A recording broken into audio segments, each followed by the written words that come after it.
इस संस्मरण का शीर्षक है संत वचन लौटे नहीं। स्वामी दयानंद जी की स्मृतियों में से।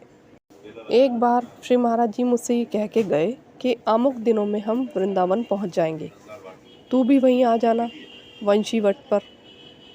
वह समय आ पहुंचा और मैं वृंदावन चलने के लिए तैयार हुआ।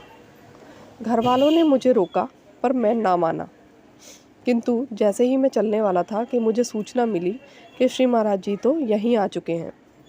मैं तुरंत श्री महाराज जी की सेवा में उपस्थित हुआ। उनके श्री चरणों में प्रणाम करके कहने लगा, महाराज जी, मैं तो आपकी आज्ञा के अनुसार वृंदावन जा रहा था। यदि थोड़ी सी भी देर की होती और आपके आने का पता न चलता तो मैं तो चल ही दिया था। श्री महाराज जी आज्ञा पालन की मेरी इस सावधानी पर बड़े प्रसन्न हुए और बोले, भाई, कोई किसी कामना को लेकर यदि हमारी कोई सेवा करता है तो हम ये समझते हैं कि यह मजूर है, काम करके अपनी मजूरी ले गया, चलो छुट्टी मिली। पर यदि कोई प्रेम भाव से हमारी सेवा करता है तो हम भी उससे प्रेम करते हैं। मैंने निवेदन किया, महाराज जी, मैं तो प्रेम भाव से आपकी सेवा करता हूँ। महाराज जी बोले, ठीक है, तो अब तू जो चाहे सो मांग ले। मैंने उत्तर दिया, महाराज जी, मुझे आपके चरणों की कृपा चाहिए और मुझे कुछ भी नहीं चाहिए।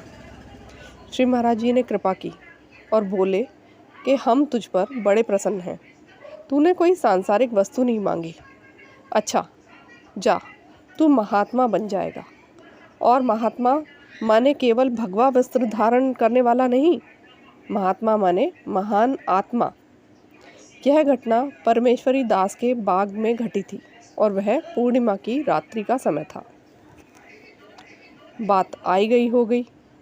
एक बार मैं श्री महाराज जी के पास उपस्थित था और बैठे बैठे मन में कई वर्ष पुरानी ऊपर की बतलाई हुई घटना का स्मरण हो आया और मैं सोचने लगा कि महाराज जी ने यूँ ही कह दी होगी परमेश्वरी दास के उस बाग में पूर्णिमा की रात्रि को वह बात। और उसी समय श्री महाराज जी ने अपने आप स्वयं लिखित दोहा बोला, रवि तेज घटता नहीं, चाहे घन चले घमंड, संत वचन लौटे नहीं, लौट जाए ब्रह्मांड। मेरे विचारों का क्रम बदल गया और मैं श्री महाराज जी की अंतर्यामिता पे गदगद हो उठा। मेरा मस्तक उनके चरणों पे था। पर आज भी फिर वही बात सोचता हूँ, श्री महाराज जी ने यूँ ही कह दी होगी यह बात, अन्यथा क्या वह झूठ हो सकती थी।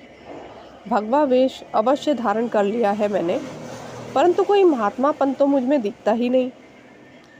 स्वामी दयानंद जी की आज्ञा के विरुद्ध प्रकाशित करने के लिए क्षमा याचना सहित संपादक। धन्यवाद।